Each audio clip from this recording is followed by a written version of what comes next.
And you've just heard Megan Black's latest single, San Francisco, and I'm delighted to be joined by Megan now. Hello, Megan. Hello. So first of all, what can you tell us about San Francisco, the song? So the song itself was just kind of,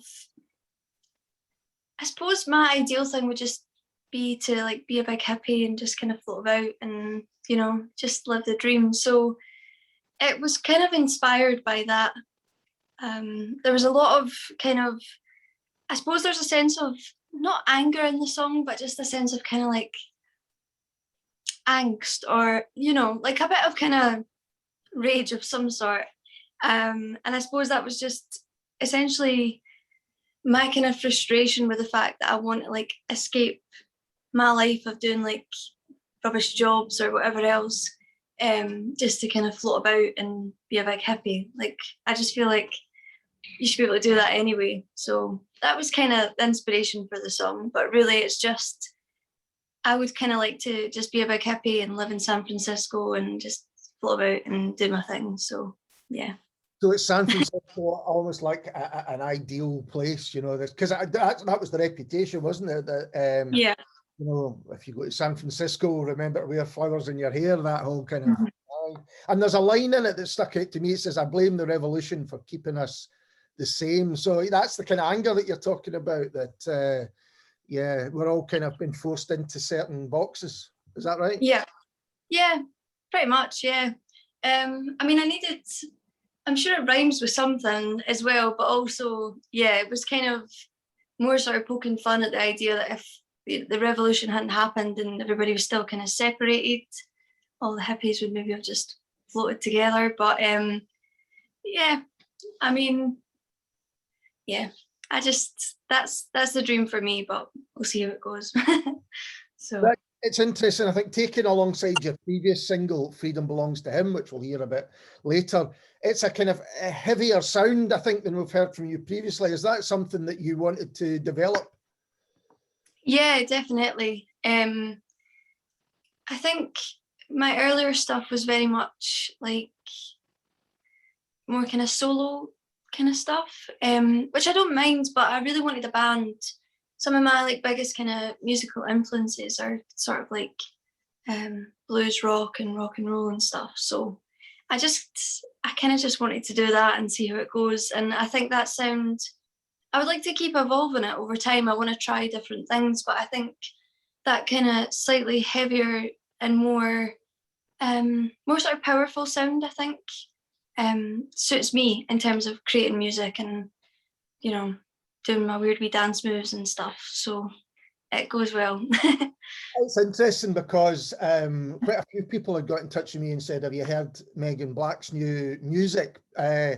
But so it's really kind of standing out, and I think it's quite different to what a lot of what's going on at the moment. You know, that kind of rockier, bluesier, kind of 70s feel to it. Yeah. So you mentioned your influences. What kind of influences are we talking about? So yeah, obviously I love Stevie Nicks. I don't know if you can see, but she's in the background here. Yeah. So I love kind of Fleetwood Mac and things like that. I love like the Beatles, I love the Rolling Stones, Bob Dylan, Talking Heads. Just, yeah. I think I'm really drawn to that sort of era of music and kind of sort of rock and roll and things like that. And I suppose for me, the ideal thing would be to create that type of music. But, well, I mean, I love Mick Jagger. I want to just be Mick Jagger. Like, I just think he's cool. I mean, there's obviously good and bad things with being Mick Jagger, but I just think he's cool. But I'd love to kind of create that style of music, but maybe with less misogyny or something that's a bit more kind of relevant today as well. Like, you'll listen to a Stones song and there's a few lines in it where you go, I don't know if that's quite my view on things, but yeah, I love that sort of style, and I think if I can use, you know, my own experiences or my own kind of views, but still sort of capture that style of music and a style of music I enjoy, then I'm all for it. So I think the Rolling Stones are an interesting band in that way, because when they were younger in that period, the kind of 60s, maybe even, you know, going into the 70s, that kind of blew up. Few people were doing it better, you know, they absolutely captured and made the music their own, as you're probably looking to do yourself. Yeah, they're quite a big inspiration for me, musically, and even Mick Jagger as a performer. I just think there's something quite authentic about him. He's, in terms of, it's not really, well, the way I see it anyway, it's not really such him trying to be glamorous or sort of like statuesque or whatever else. Like, some of his little dance moves are quite strange, but he just makes them work. So yeah, I enjoy him as a performer. I enjoy their music, and yeah, it's my sort of influence at the moment, I would say. So I hadn't thought about that, but you're absolutely right that Jagger as a performer, even into his kind of older age as he is now, had this very identifiable way of performing, you know, it was a proper performance, wasn't it? Almost like an actor playing a lead singer or something like that. Yeah, definitely.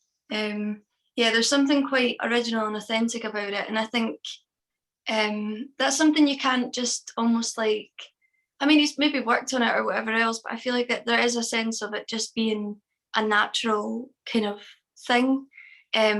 So I think for me as well, just even having a band and being able to kind of float about stage and do what I want to do, like, it just feels a lot more natural, performing that style of music as well. So I just enjoy it.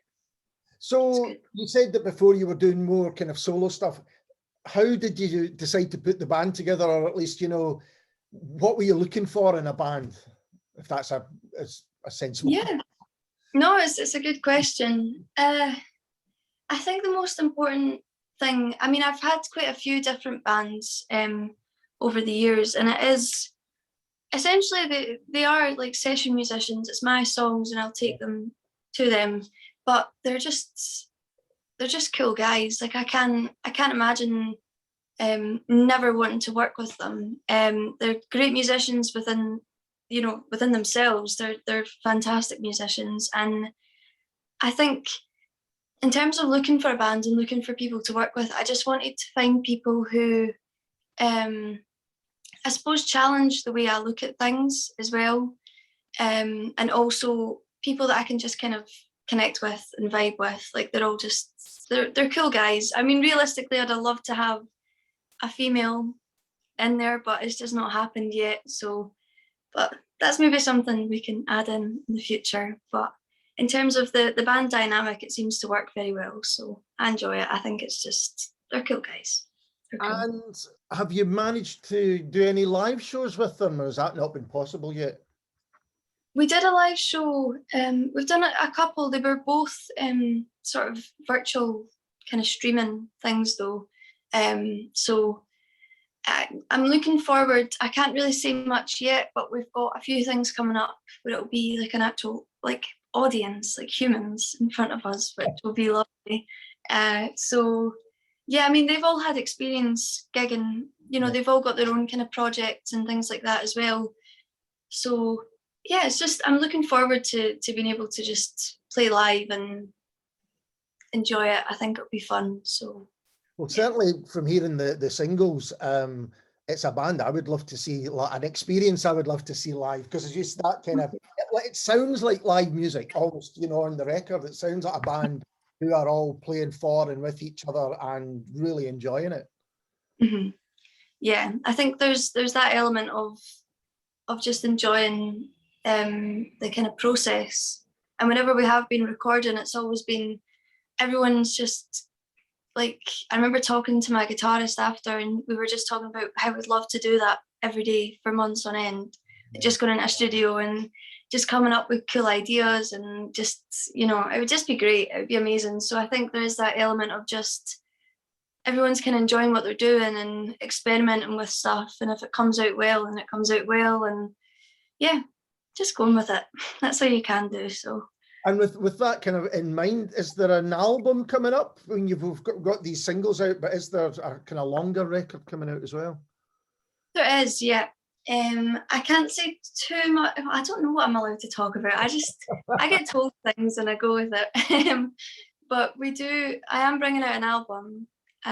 So at the moment we've been crowdfunding for it. Just it's expensive and there's been so much support for that as well. So we will be bringing out an album. We will be doing like physical copies. So as well, we'll be doing vinyl, which will be cool. That's the bit I'm most excited about. Is doing vinyl. So yeah, I'm looking forward to bringing out a full project, if you like, that's from start to finish. And yeah, it's this kind of new sound, so it should be exciting. I just have to stay calm about it, but it'll be fine. See, you're excited about it, that's the thing. Yeah. Can people still crowdfund? Can people still help out with that? I think the campaign itself has ended. However, we will be doing, so once we do bring out the album, we'll have more copies of the album and merchandise and things like that as well. So yeah, the campaign itself has now ended and we've managed to raise quite a bit of money, which has been great. So yeah, we're just, once it comes out, people will be able to buy it if they would like to. So well, I can't wait for it to come out. I'll certainly be getting a copy. Megan, thanks so much for taking time to have a chat with me today. I really appreciate it. No, thank you very much for having me as well. And this is Megan's previous single, Freedom Belongs to Him.